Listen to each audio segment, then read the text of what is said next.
3 months after quitting his delivery job. Henry had $27 left in his bank account. His new business was failing, his partner wanted out, and the same voice that used to whisper, "You're just a delivery guy," was back, louder than ever.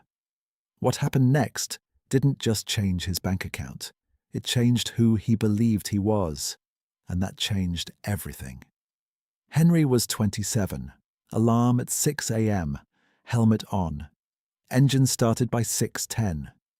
By 6:30, he was delivering breakfast to people who barely looked at him.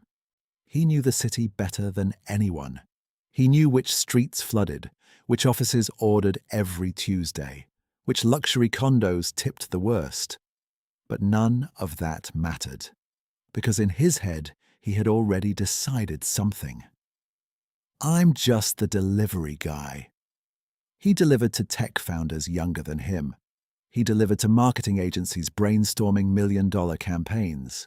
He delivered to students talking about startups like it was normal. And every time the elevator doors closed in front of him, he felt smaller. They built, he delivered. That was the hierarchy in his mind. At night, he would scroll through success stories. Built a 7-figure brand in 12 months. From broke to CEO. He didn't feel inspired. He felt excluded. Success felt like a private club, and he wasn't on the list. Until one Thursday night, 11:47 p.m., last order of the night.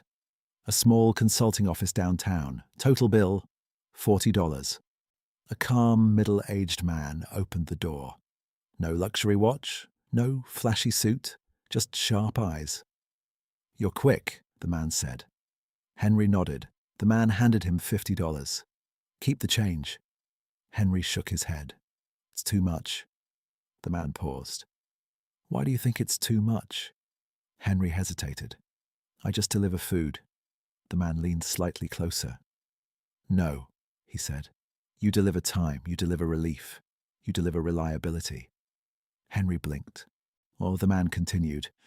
"If you see yourself as just a delivery driver, you'll always earn like one." Silence. Then the question that hit hardest. "What are you learning every day?" Henry had no answer, so the man gave him one. "You know which neighborhoods spend the most. You know peak demand. You see what people crave at night." He placed the $10 back into Henry's hand. "This isn't a tip. It's tuition. For the lesson that your job is your classroom."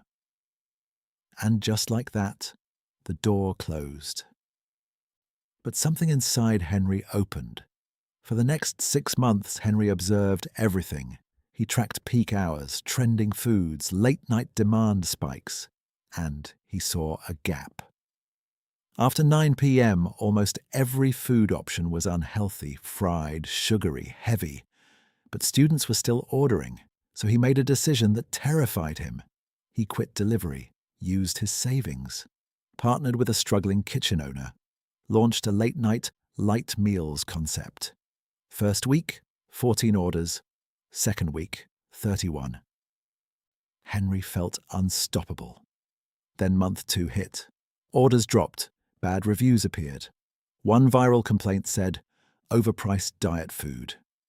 Refunds piled up. His kitchen partner panicked. "This isn't working," the partner said.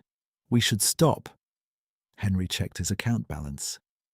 $27 left, 3 months in, and failing.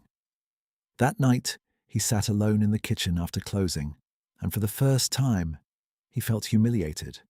Maybe the voice was right. Maybe he was just a delivery guy pretending to be a founder. Maybe he had confused motivation with ability. The room felt heavy. The risk felt stupid.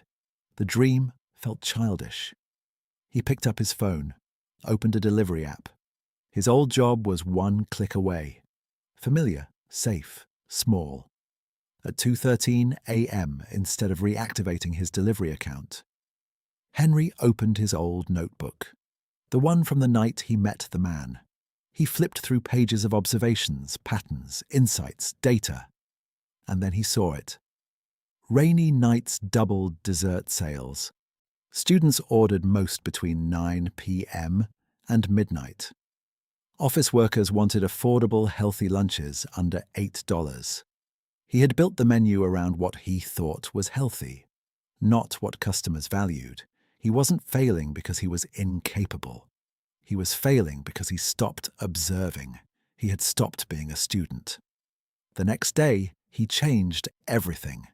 Lower prices, added customizable bowls, partnered with campus influencers instead of generic ads, focused heavily on rainy day promotions. And week 1 after pivot, 48 orders. Week 2, 96. By month 5, they were selling out every night. The same kitchen that once felt silent now buzzed past midnight. Henry didn't win because he was fearless. He won because he went back to learning, back to identity.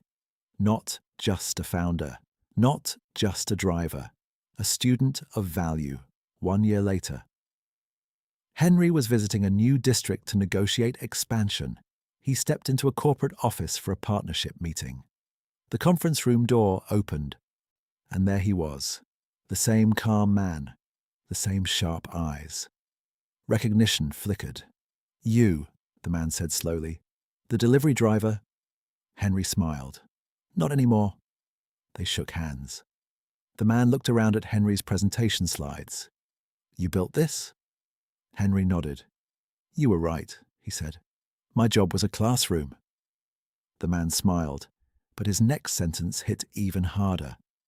"I invest in small businesses," he said calmly, "and I've been watching your brand grow." Silence. "I didn't give you $10 that night by accident." Henry felt his chest tighten. "You saw something?" he asked. The man shook his head. "No. I just know that when someone changes how they see themselves, everything else follows." The meeting that day wasn't about advice. It was about investment. Most people don't fail because they lack talent. They fail because they accept a small identity.